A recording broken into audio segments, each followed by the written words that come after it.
নমস্কার সবাইকে। Welcome to passage two paradise. আমাদের কোডাইকানাল যাত্রা শুরু হলো ইলেকট্রনিক সিটি থেকে। তাড়াতাড়ি ব্যাগ গুছিয়ে পৌঁছে গেলাম কেএসআর স্টেশনে। ট্রেন আসতে আরও ঘন্টাখানেক লেট দেখে আমরা রাতের খাবারটি স্টেশনের পাশেই একটি সাউথ ইন্ডিয়ান রেস্টুরেন্টে সেরে ফেললাম।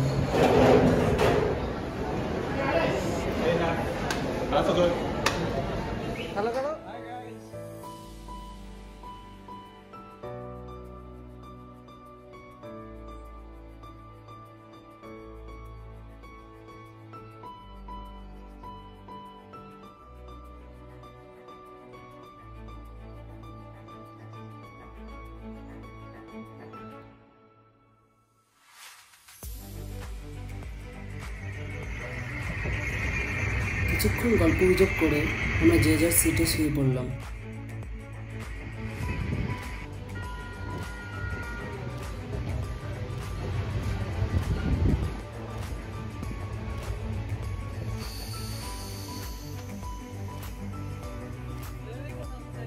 তারা ভরা আকাশের মধ্যে সাদা পূর্ণিমার চাঁদকে সাথে নিয়ে সবুজ মাঠের পাশ দিয়ে এগিয়ে চলল আমাদের ট্রেন।